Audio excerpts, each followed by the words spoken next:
All right, guys, welcome back. Today I have a very special guest. So today I'm with Gold Coast-based entrepreneur and founder of Revel Saunas, AJ Williams. So AJ started off in high-level sport, playing professional, Yeah, AFL, semi-professional. fighting, Yeah. all this crazy stuff, and now he's turned that into an eight-figure e-commerce brand, which is killing it. And so their mission is really to empower their customers to live at peak health and performance. So I'm very excited to chat with you today, AJ. Welcome.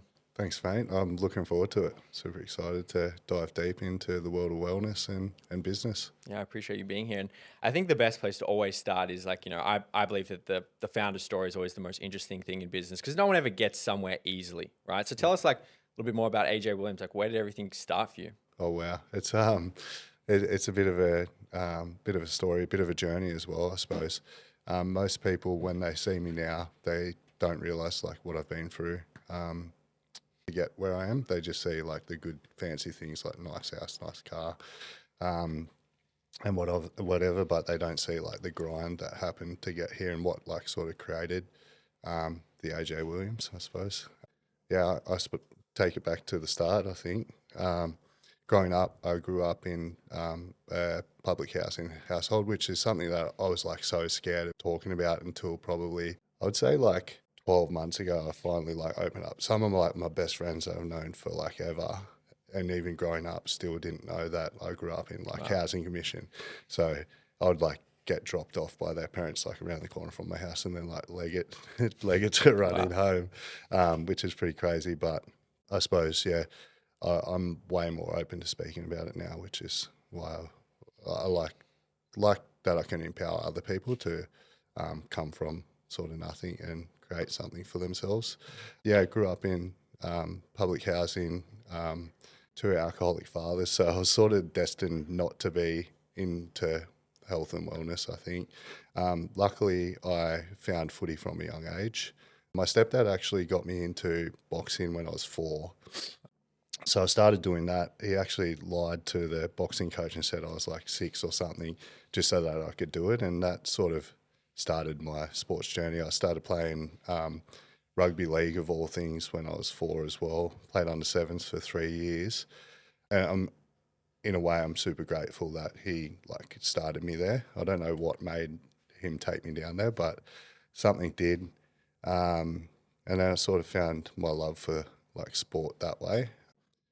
I'm one of 7 kids as well. So we grew up in Wow. this house that is legitimately smaller than my current lounge room. And there was three bedrooms in the house and one little lounge room and a little kitchen as well. So that you can imagine like 7 people plus like 2 parents and dogs and whatever. It's crazy. Living in such a small place was like, so I was always looking for ways to get away from that home environment.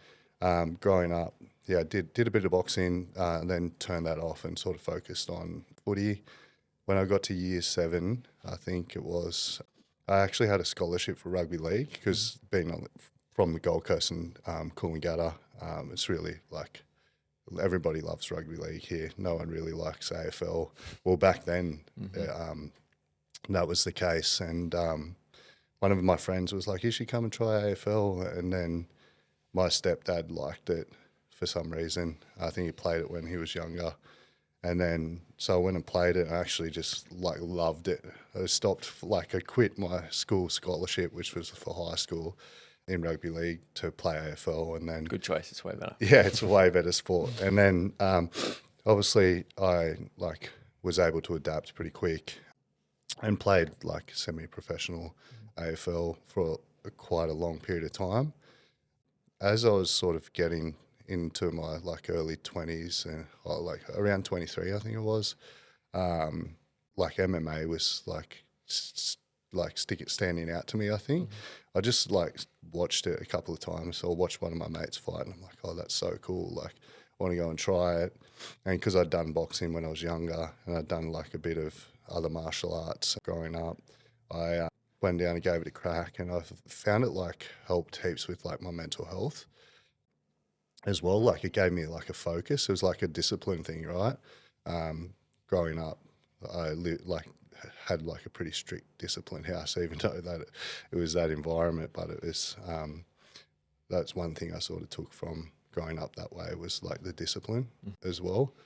So I really like attached myself to that. I continued playing footy for a bit while I was training, which helped heaps because it like taught me how to wrestle properly, which like then translated into like tackling and just being like a powerful midfield type player. And then yeah, I actually had like an MMA fight. I loved it. Like it was so sick. It was so surreal. I reckon it helped heaps with my like depression and anxiety that I was struggling with at the time. I decided then to stop playing AFL, but because MMA at that time, it was like more individualized than what it is now. Now you see like the teams in gyms and they all train the same methodology, like they do kickboxing, jiu-jitsu and all that in the one gym. Back when I was doing it, you had to go to like different gyms to get different methodologies. So I'd like travel to Byron Bay to do my jiu-jitsu. Actually, my Muay Thai coach was just around the corner here. I had a boxing coach and a wrestling coach in the other side of Burleigh there. It was like a real individual sport at that time. So I started like going down a pretty shitty path. Like I was like drinking heaps. And what age was this? This was getting towards the 26, 27. 26, okay, So wow. actually, yeah, it was about 10 years ago. So I'm 37. And yeah, I went down like a really dark place. Was in like quite a dark place. And I couldn't work out why. So like I went and seen a psychologist. And he like after a couple of months, he worked out that like I was losing that family and that team, my identity essentially. Like so, growing up in the housing style that I had, there was no identity attached to me because like I was masking all my emotions and all my stuff, like hiding my identity from my friends and stuff, and my actual identity and where everyone knew me and who they knew me for was through footy as well, and I still have that now. But yeah, I didn't have the identity. I went in that dark place, realised it was like a team. There was like a team issue there, and thankfully, one of my main sponsors was a fitness equipment company, and I just happened to be in their warehouse when their founder was there one day, and I was just chatting to him, and I was telling him sort of about my journey, obviously not how I grew up, but like more that identity that I'd created through sport. And we sort of like really connected, and he offered me a job like a couple of weeks later, and I was pretty busted up from playing footy. And fighting. I had a broken hand, broken foot, and dislocated shoulder. I needed 14 anchors put in my right shoulder. So I was like, what? Like, I'm 27. Actually, I was 26. I'm 26. Like, what? All I've known is like sport, nothing else, like not working or whatever. Like, I'd work little jobs here and there to try and like fund myself. And I was like, well, this is an opportunity that I have. I didn't know what I was going to do. He took me under his wing. And I learnt everything about fitness equipment, how to design, manufacture it, the whole process of like sourcing equipment, bringing it into Australia, distributing it, retail, all of that sort of stuff. And that was like my path from like sport to business.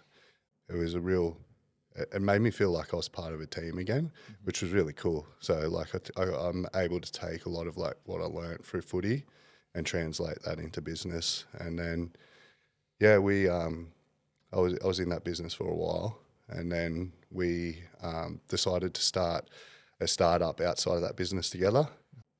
And this was one of our, I don't call them losses, but lessons. Actually, it taught us a lot about each other. Like we'd built a relationship over that 10-year period, started this business together. It went really well at the start, but then cracks started to appear because trying to run a business outside of a main business was super hard. I think if there's anyone else's sort of friendship that would have like pushed them apart, but it sort of grew us because we like learned how to communicate through it. I exited that business at that time and was like, shit, what do I do now? He kept on to it. He's actually exiting it now. thank God. He's excited for that. But I didn't know what to do then. I was like, oh God, I've exited this business, and I didn't get much from it because it went well, and then we're starting to go downhill. Started another business with what I'd learnt.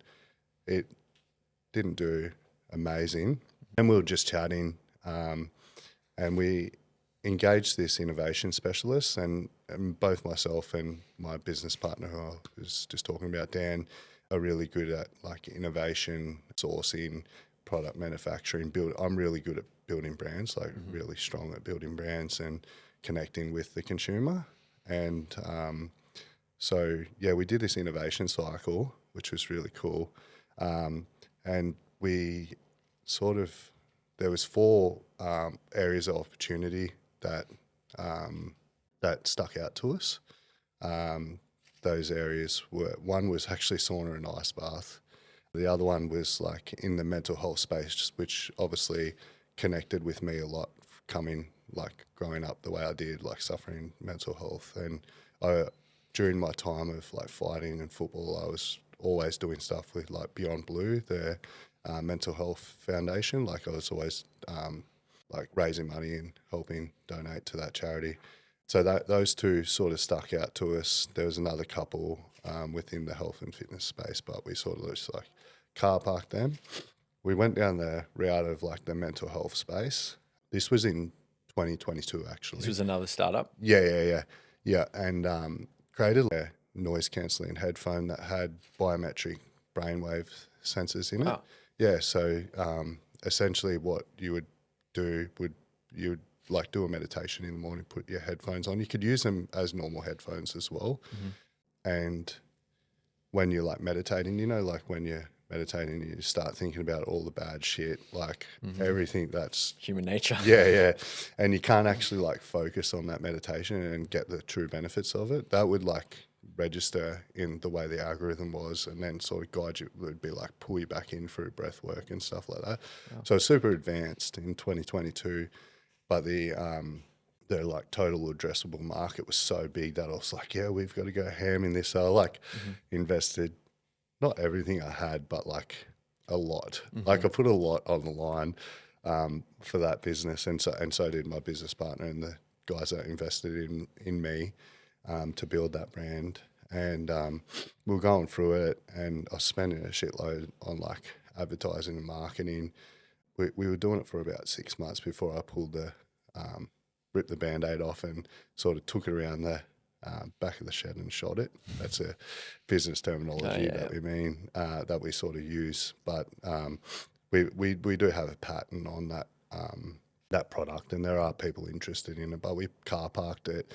We should have started up this business that we're in now back then, but I think the benefit of that is the timing so much better now. So yeah, here we are today with a business that we started 8 months ago, and it's at a 8-figure run rate at the moment, which is crazy. And this month has just sort of tripled that. Wow. So not quite, but yeah, this month's been a really good month for us, I think. It's insane, man. It's a crazy journey. But I want to ask, like, in that first startup, what went wrong there? Like when you sort of left the manufacturing sort of stuff at the other guy, and you started the first startup. Like, what were the lessons, and like what happened there that went wrong? So I suppose in that startup, you need to, it's a tough one actually.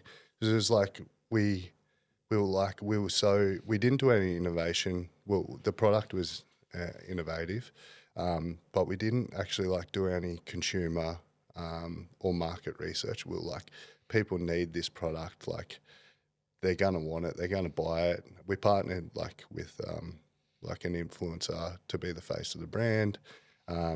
They had like a really big following, and we're like, this is going to be like the $100 million business. Like this is our big opportunity. And without doing any consumer like research and working out if there was like a product market fit for that product, like the type of product it is now, you can buy it anywhere where it is. But we just thought that like this product was going to be way better than everyone else's, and we were going to be able to outsell like Oakley, for instance. Right. Like we thought, oh yeah, this is like people in this market are gonna like help us out sell Oakley. Yeah, it went really good. We done a lot of work like in the front end at the very start, which helped like launch the brand. But that momentum, like it fell off quite quickly once we realized that people can buy like sunglasses from anywhere. Yeah. So there was not really like anything super unique about the product that differentiated. It was kind of No, it just was unique. Like it was, they were designed so that they wouldn't fall off people's heads. okay, cool. But people, like we thought that they cared about that. They actually don't care about it. So, but I suppose where it went wrong was like I seen like the signs early that the business and the business, like I was the main driver in the business and I wasn't the face of the brand, but I was the main driver in the operations side of things. And I could see the warning signs, I suppose, early, but it was also early in my journey of entrepreneurship or like running my own business that I was like, I think it was like, wasn't an ego thing. I was more scared about voicing my like concerns with the business. I was like, oh yeah, we'll just keep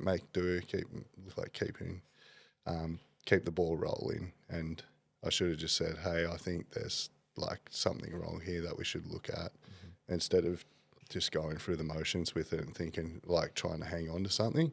And when I went into that second one that I just mentioned, the headphones, I was like quick to be like, okay, the warning signs for me in that business was like it costs a fuckload to educate consumers. Like it costs so much money to educate and time, consumers. like the money and the time, like Yeah. they might become aware of a product and it's like 6 months before, like, oh yeah, maybe I actually do need this. Oh, it's like it's insane. Like, and then like you can't convince a customer. Like they've got to convince themselves. So if the education's there and there's enough people talking about it, they don't even think twice.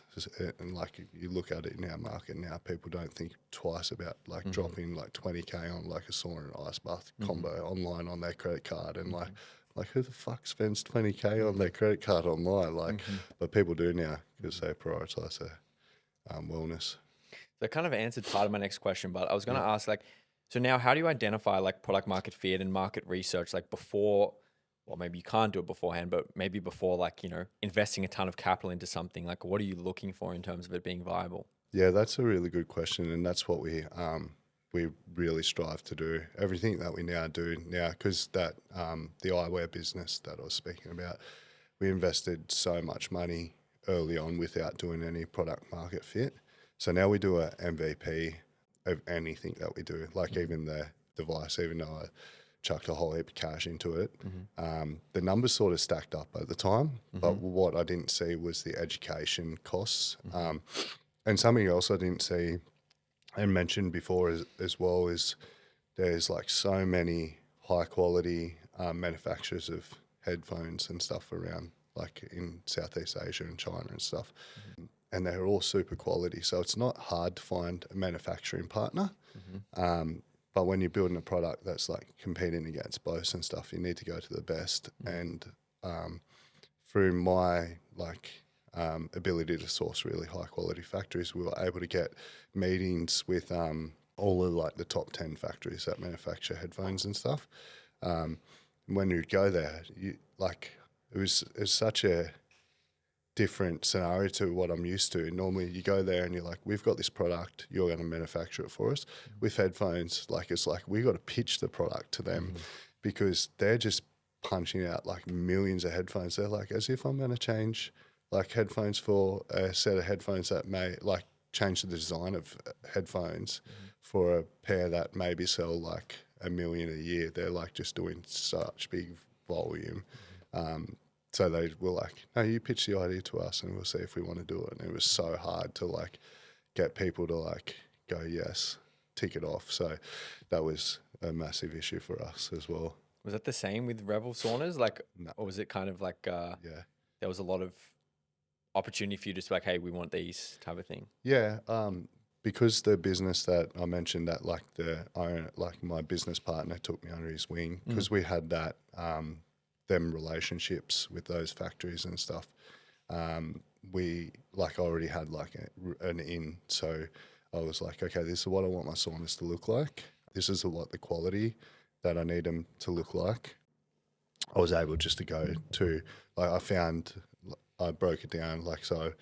I'll source 10 factories. We'll do like a sort of bit of research on them. We'll send some of our staff there to do quality assurance, make sure that they stack up, make sure that they have the manufacturing capabilities, all of that, just our own diligence on the companies. So yeah, I found them and chose a couple of factories, and I was like, yeah, this is what my products need to look like. Make me a sample, and we'll go from there. But launched them before I even had like a physical product. Wow. But to get back to your initial question around product market fit, the way that, how do I say this without giving too much away, but essentially what I'll do is I will do all the sourcing. I'll do all the real, like the back end, the grunt work, find a quality factory, find a product, make sure based off the learnings from the headphones, I'll make sure that the factory can manufacture the product. And then I will build a website, which the website that you would have seen now is one that I just built myself on Shopify. I'll get renders and stuff, put the product up on there, throw some AdWords on it, and yeah, see if people bite at it. And thankfully, like the first month that I put it up there, we had quite a lot of people purchase. Was the first purchase through like Google ads, Facebook ads?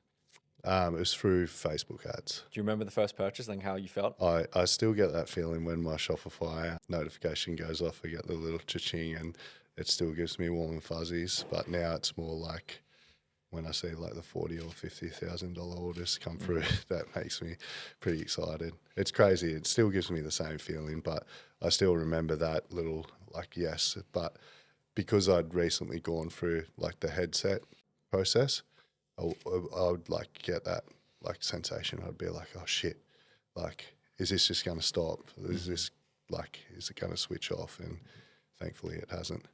Did you have like a budget in mind of you like, okay, I'm going to spend this amount on the Facebook and Google ads, and if it doesn't work by this point, I'm done?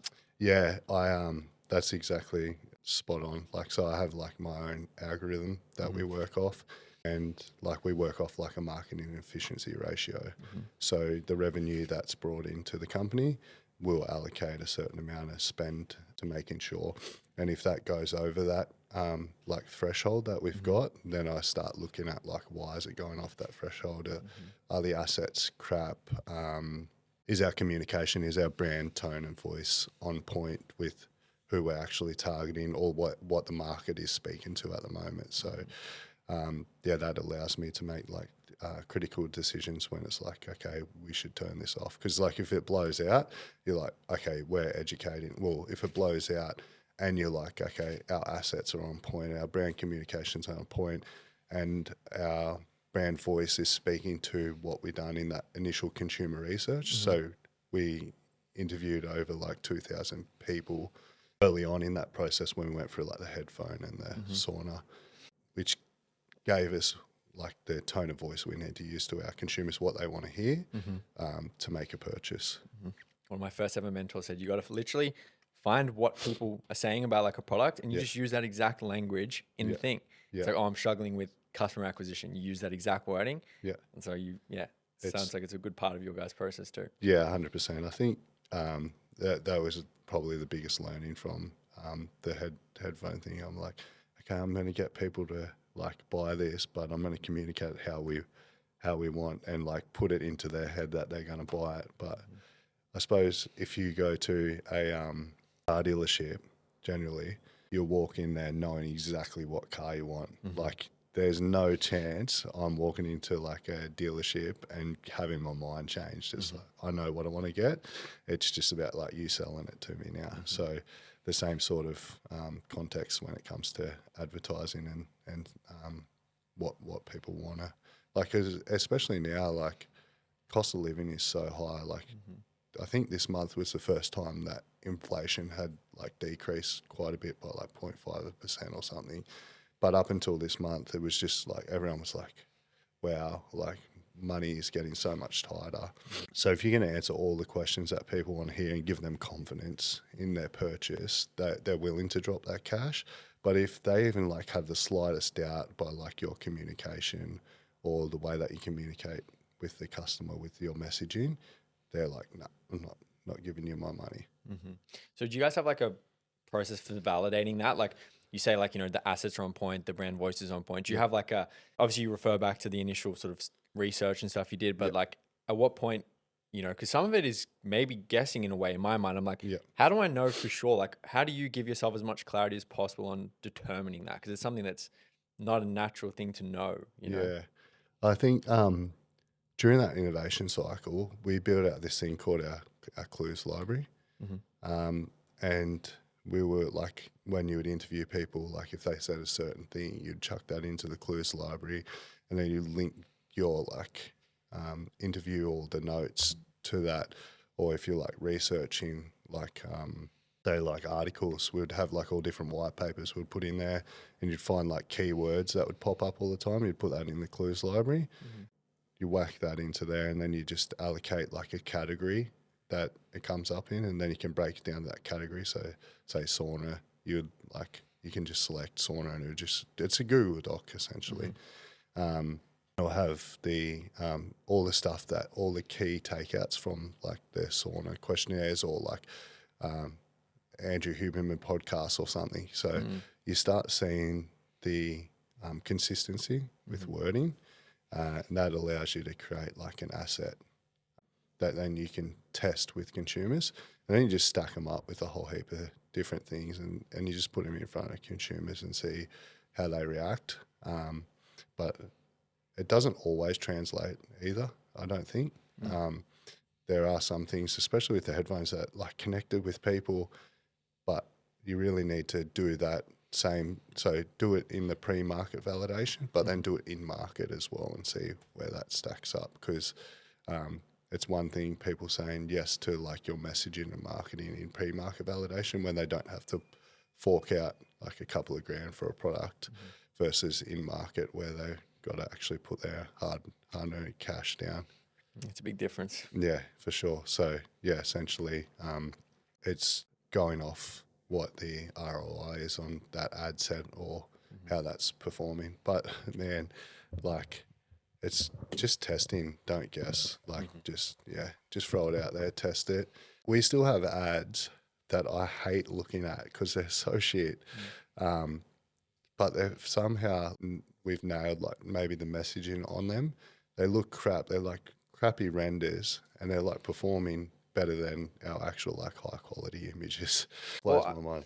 I mean, I've been hearing a lot of people talking about, like just organic creative of like an iPhone performing better than like a high production value ad nowadays, because people want that relatability. They want it to feel authentic, and they don't like being sold to. Yeah. I mean, that could be one of the reasons, but it's interesting because I've had similar ads where I'm like, oh, this ad's not that good. And it's just the most basic thing, and it just performs so much higher, which It's crazy. Yeah, a lot of it is guessing, but like testing and just looking at the data. I mean, like, okay, cool. This number's great. Let's just keep running with that. I think people want to see real as well. Like they like connect more with like being authentic and not trying to be something that you're not as well. So that might be something as well. I know one of my mates that owns MX Store. He's one of the partners in MX Store. And I think he was on a podcast recently and I listened to it. I think he said that they did this test on like an ad that they like spent thousands of dollars on like high quality production versus an ad they just shot on a mobile phone in their warehouse or on a motocross track.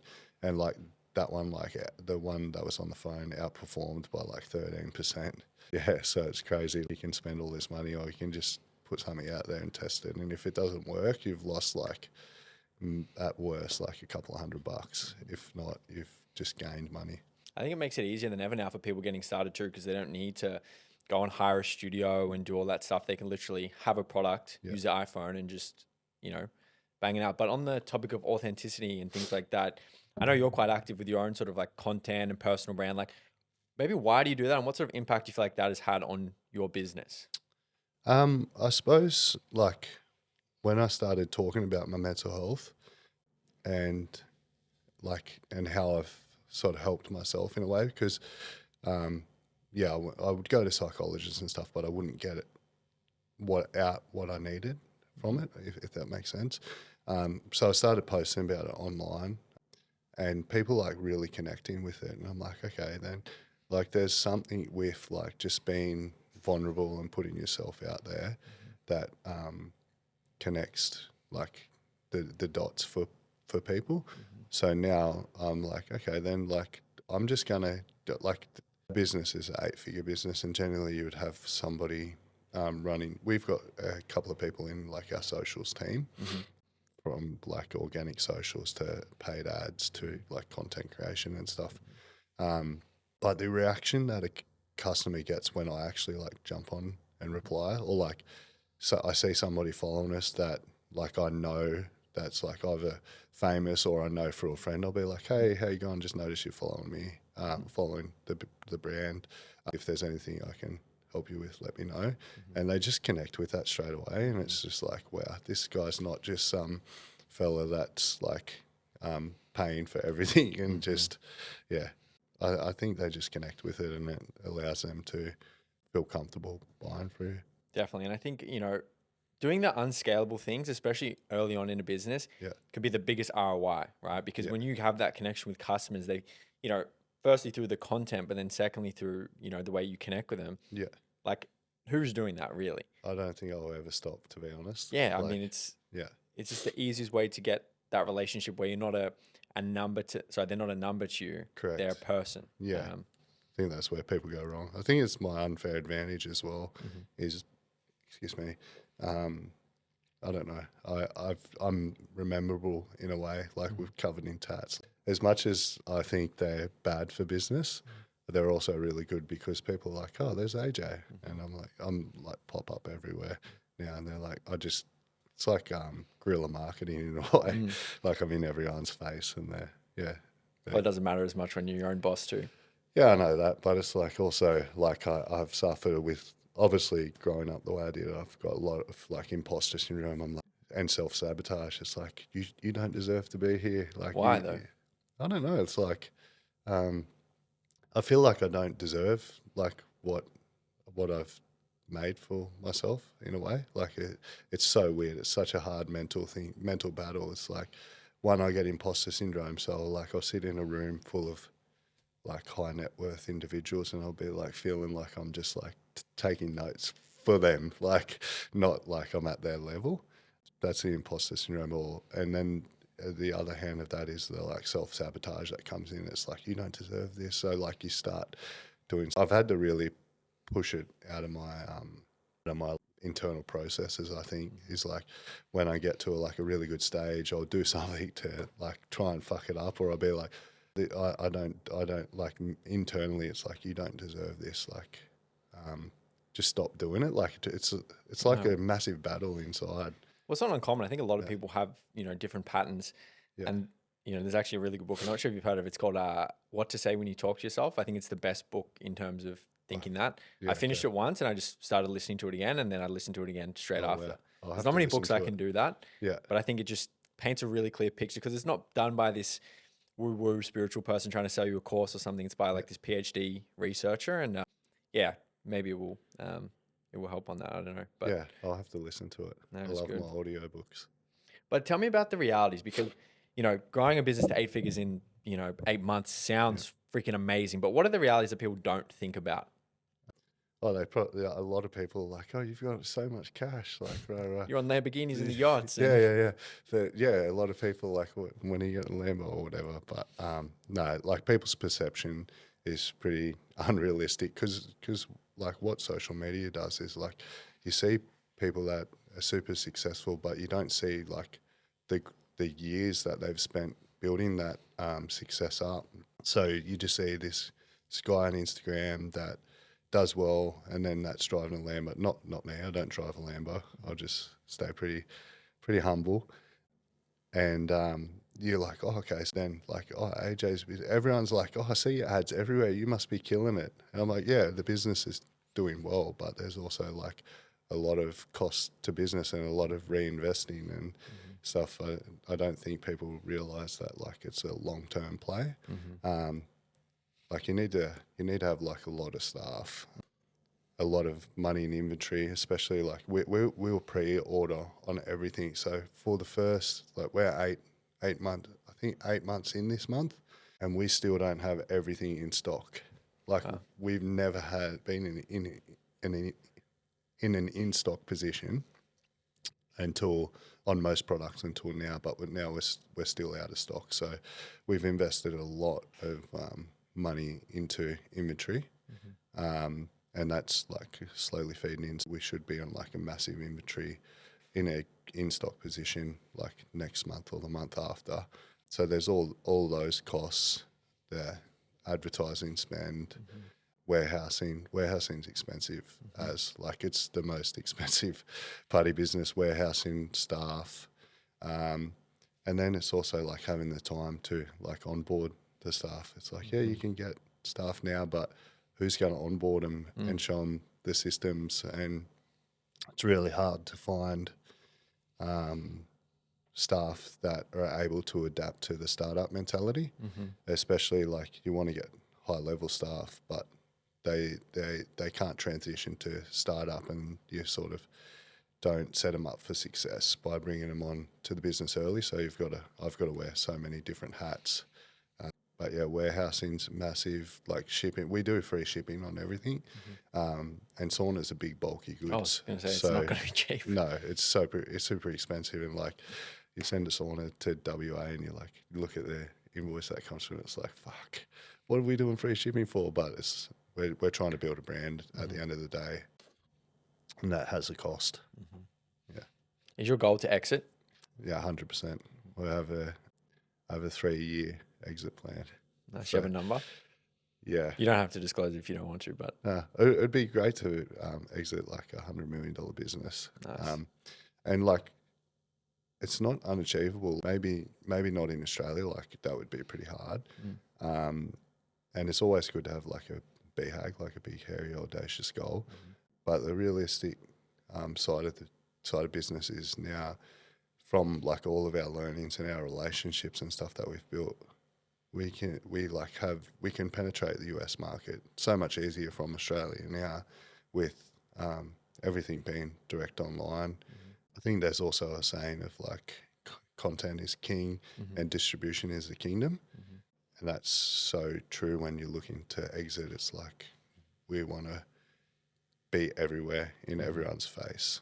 And we're probably well positioned to do that. I think it's our unfair advantage. People don't have the relationships or ability or cash flow to do what we want to do.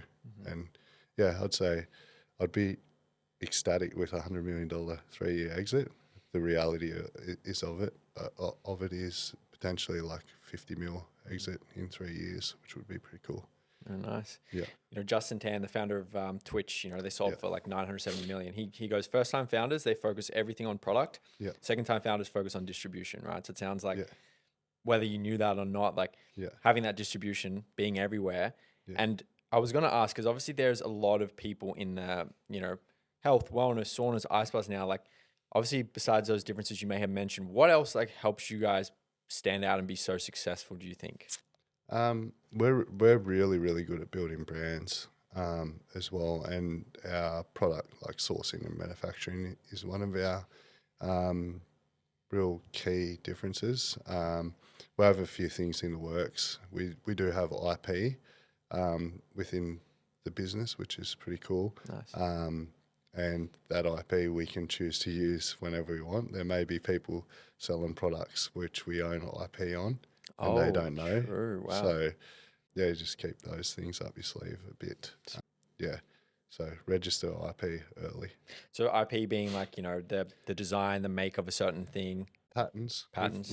We've probably got close to like 15 patents lodged. So when you're going through a process like of innovation early, You can you lodge a patent before anybody else obviously gets onto it, but like before you even speak about it, that way that you can like lean into it one day. So even though there might be people now with stuff in the market that that sits under that patent, you don't have to like use it on them, but it helps with everything in the long run, I think. No, definitely. But yeah, we do have some things in the works that we will launch in the next sort of 12 months that will give us like a bit of a moat. But there are, we call it like an unfair advantage, the way that we have the business set up now. So It's like what's they call like the trump card or whatever. You just, you know, pull that out and yeah, you could eliminate a few competitors. yeah. Well, also like most startups are like don't have the systems and processes that we have in place from our unfair advantage, like staffing and stuff like that. Yeah, as well. But Oh, nice. I won't dive into that too No, deep. we'll keep that under wraps. But like, I know you mentioned your sort of strength is creating brands that resonate with customers. Talk to me about that, because obviously brand is a very broad term. So tell me more specifically about like how you go about maybe creating consumer brands that, you know, resonate. Yeah, okay. So one like is like brand name. It's massive. Like you could create like I don't know what road means for the road mics, but like every time I think of like a podcast, I just think of road, or like every time I think of like an influencer, I just think of like them using the little road mics. It's about creating like something that's like really relatable and people like just notice subconsciously all the time. Like, and you can do that a few different ways. I think the brand name's one thing, but also it's really hard to get a brand name that like, say, for instance, like what would be a good example? Like for your niche, you couldn't just have like sauna, like you'd kill it, but like it's nearly impossible to get a name like that. So yeah, finding something that people like, for Revel, for instance, is like Revel in wellness, Revel in luxury, Revel in like longevity. You can just like play on words. It's about like making sure that like the colors actually like relate to that consumer. Revel, I can talk about this, was like a blue color. It was like a sort of light bluey color, and it was actually, when we first launched it, it was like Revel Recovery. But then we're like, wait a minute, like our brand messaging and stuff like that is about like longevity. Like people don't just want to be stuck in recovery. Like it's bigger than recovery. Recovery is like a real blue color. And then I was like, it needs to be like a wellness. Like you need to have like all that type of thing in it. So we like changed the colors to the green, which is like a more wellness. It's more like a earthy color. It's a color that people like feel calm and collected with. And it's also green, which means purchase me as well. So there's brand, like the brand name, the brand colors, and then there's like tone of voice as well. It's really big, like the way that you communicate the brand. Like I mentioned before, if we had just been going Revel Recovery, you're like you're only targeting athletes or people that think they're athletes, versus like the market for wellness is so much bigger. It's huge. As well. And like even though Revel Recovery, it's just a name, people would only buy it if they thought they were an athlete, and not everyone thinks they're an athlete. So No, correct. yeah. So the brand, the colors, like let's say hypothetically, like, you know, someone wanted to start an e-commerce brand, right? Yeah. In the any sort of space. Yeah. What would be 3 tactical pieces of advice you'd give them to go from idea to $1 million in sales in as short a time as possible? Oh wow. Obviously get the brand right. You need to have a face for your brand as well. Like I think that's important. You can't just, I don't think you can launch a brand in 2020. Well, it's 2024 now. I lose track too, don't we? Yeah, where it's got nobody that they can be like. It's like NFTs, right? Like all the ones that were successful, their founders were like Doxed. yeah, they were real people, like real people. People want to buy from real people. They don't want to buy from like somebody that doesn't live and breathe what they're trying to sell. I think that's probably another big thing is like, if you're not super passionate about what you're doing or what you're selling, there's no way you are going to be able to sell that to your consumer. So if we had an employee that was trying to sell saunas and they smoked durries and drunk VB, they would not sell saunas because they wouldn't understand our customer. They wouldn't connect with our customer. They just wouldn't understand what they mean. So like, if you're not like, there's no point starting a business up that you're not gonna love doing yourself, because one, it's gonna get boring, especially like when it's going shit. Like, it's going really good for us now, but it's not always like going good. Like this month, we've had our biggest month to date. And I still had moments where I was like, fuck, this is like really, really tough. Like, and everyone sees like the financial reward, but they don't see like, this is really freaking hard. Like, it's so hard. If you're not passionate about like, for me, like sauna and ice bathing and feeling great, when those hard moments come on, you're just going to quit. Like generally, like you'll be like, oh, fuck this. Like, I know I would be personally, like I would be I would check out so fast. And I suppose with that business we spoke about before, I only just picked up on this, is like, I was like not super passionate about the area that we're in. Like, I've always loved health and fitness, and it was in that category, but it wasn't like fitness equipment or whatever. Whereas like I love that. Like I've used it since I was, so yeah, I like it. That's probably why I was like, red flag, I'm out. Like I tapped out, and I sort of checked out pretty early on, and that's one big thing is like, love what you're doing or don't do it at all. It's a good point. I mean, there's obviously like contrarian advice out there of people saying like, maybe the first business is designed to make money, and then the next one is to, do what you really love. And I actually believe that there's no right or wrong answer to anything. It's like, you got to figure out what works for you. But I do 100% agree that like, when times are hard, if it's something that you're not passionate about, you're like, why the hell am I doing this? This is just like, a waste of my time. 100%. Like, why would you want to be doing like 18? Like when I first started it, I was doing like 20-hour days, like trying to get the website up, and I was just so like, I'm still like that. Like if I get, the other night, I just thought of something, and I'm like I've got a 5-month-old daughter, and I know like if she wakes me up in the middle of the night, I'm gonna be like tired and whatever. But I was like, I want to get this done. Like I'm gonna fucking do this. So like stayed up till like 4 a.m. Wow. Like just grinding it out as well. And the other thing, I think I gave you 2 before, but the other thing is like invest in team. Like early on, you've got to wear like a lot of hats as a startup, but it's better to invest in like good team and build that like strong team around you that believes in you as well. Like that's like super important. So I think like there's another saying that I always love, and because it's a team sport, it's like, if you want to go fast, go alone. If you want to go far, go with the team. But that team needs to also be the right team. You can't really be a dictator in business, because nobody's going to want to work with you. You need to be like a collaborator.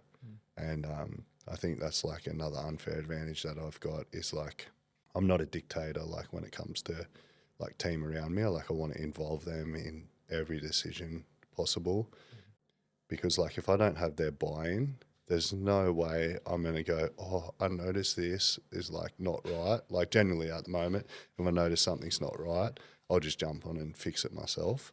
But like if I need to, I'll be like, hey, can you just jump on and fix this? And 99% of the time, like someone in my team will be like, I'll jump on and do that now. Or like, I'll take this sales call, or I'll talk to this customer as well. And going back to that passionate thing, I just thought of a funny story.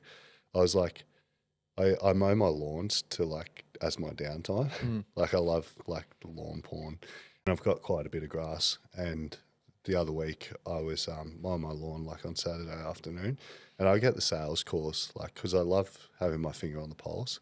The sales calls come up through my mobile phone through like a VoIP system, so I can see like because if I don't know how many calls and leads are coming in, I don't know whether like the marketing's working or whatever. So that's how I like keep my finger on the pulse. Like I see all the Instagram stuff come through like DMs or people commenting. But sales calls is like another thing. I see the like live chats and all that come through. This number kept calling the sales call, and I thought, fuck, it's like Saturday afternoon. What does this person want? I picked it up, and he's like, my electrician's out here. We're installing the sauna. We don't know what to do because some of our saunas need an electrician to install it. The traditional ones, so they just need to be wired up into the your main system. And I was like, oh yeah, I'll FaceTime you in a second. I'm mowing my lawn. And the guy like cracked up laughing. But just having that like connection and ability to jump into any part of the business and like guide them through is like really, really important. Finger on the pulse. I think oversight as like a founder is really key. It's knowing what's happening because I myself have left things to chance sometimes and learned the lesson of if you're not have your finger on the pulse, like people are great, but like they might miss things, right? And then they miss things for a week, and then it can compound into a month worth of negative things in the future. So that is good advice. But just quickly, like, is that your first child, the daughter? No, I've got two older girls from a previous relationship. That relationship ended during that like my dark period. I've got a 9 and a 7-year-old daughter, and then a 4-month-old daughter. So. Yeah, it's pretty cool. How has like being obviously you've been in business for a while, and you know probably the same amount of times that you had your daughter or first child, sorry. Yeah, correct. Like how has being a dad impacted your life and business as well? I think it's like created a level of empathy. Growing up in like a domestic household environment, I know I keep saying it, but like you don't get empathy. Like your natural reaction is to like not show empathy or like cry or like be vulnerable. It's like when you're growing up, you're like, stop crying, like you get yelled at. It's given me like a real high level of empathy towards the girls. And girls are like so much cruisier and like understanding, but they're also really emotional as well at the same time. So I think in business you really have to have empathy as well, especially for like team when they're going through like their own shit. You don't know like what's happening in their households. If they come in and they're like super stressed or whatever, and you're an asshole to them, like you don't know what they're going through. So like I've learned a lot of empathy and resilience as well, I think, because I was a single dad for like quite some time before I met my new wife, and trying to run the business and stuff while being a single dad and going through all that as well. And I have the girls quite a lot, like way more than like a normal dad does. And juggling the both has been like quite a journey, but it's just super rewarding when they're able to like live a life that I didn't get a chance to live. So yeah, empathy is the biggest thing.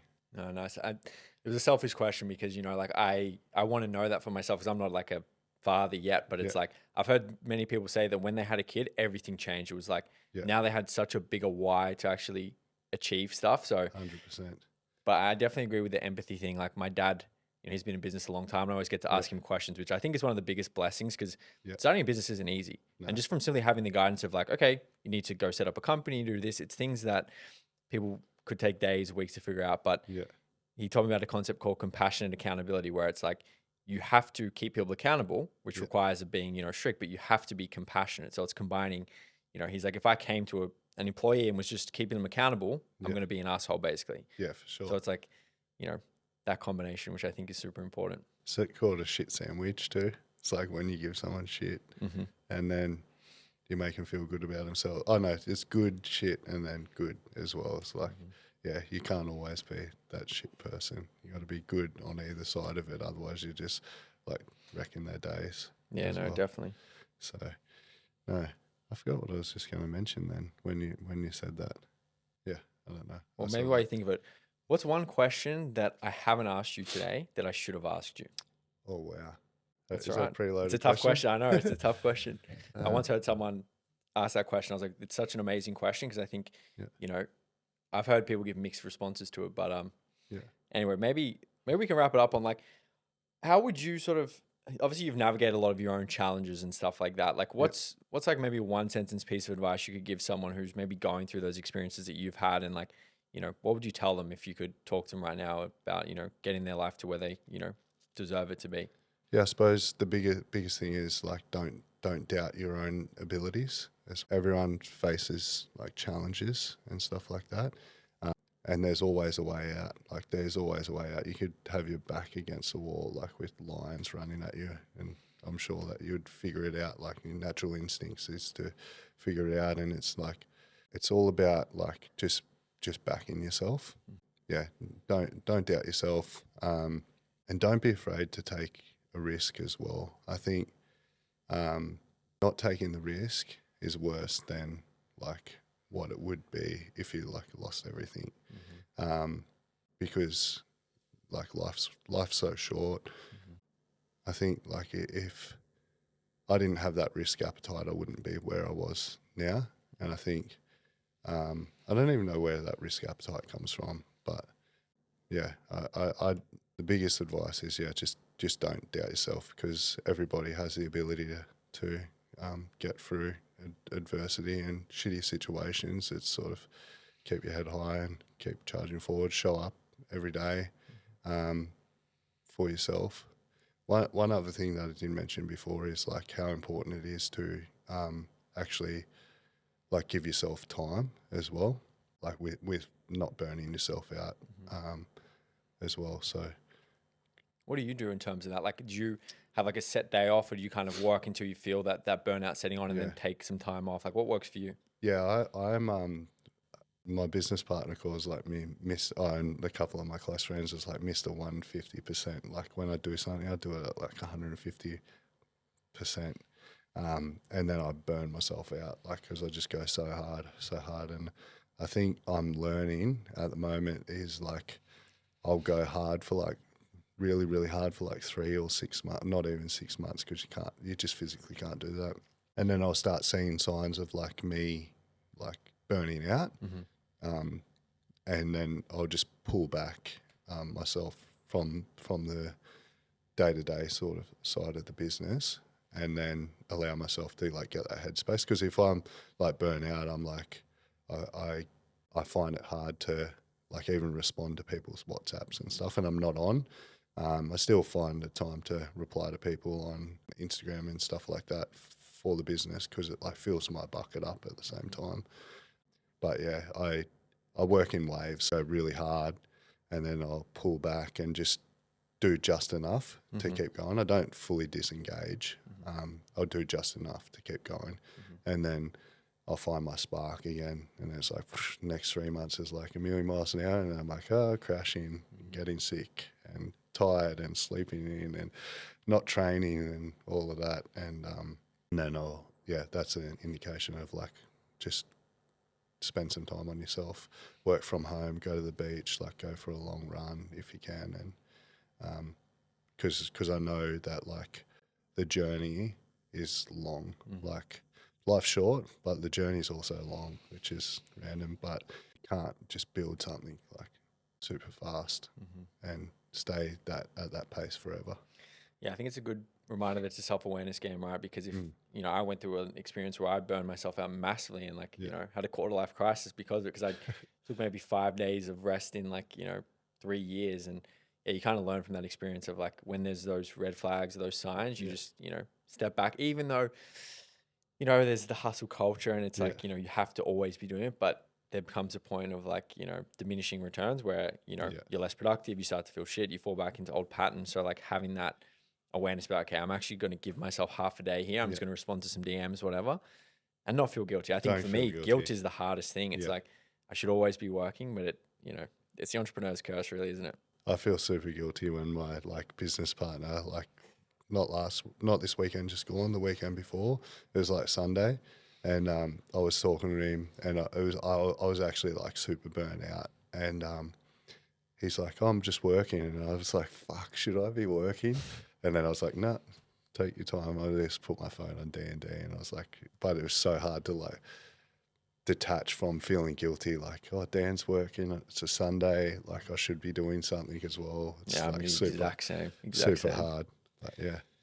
AJ, thank you so much for the time today, man. Where can people find you? On Instagram, I am the AJ Williams. I think that's my username. Pretty sure. Or LinkedIn, just AJ Williams. You'll find me. And then on Revel Saunas on Instagram as well. Awesome. If you can afford one, go and cop a sauna. They're good for you. Thanks so much, mate, for your time. Thanks, mate. Appreciate you coming here. Thank you.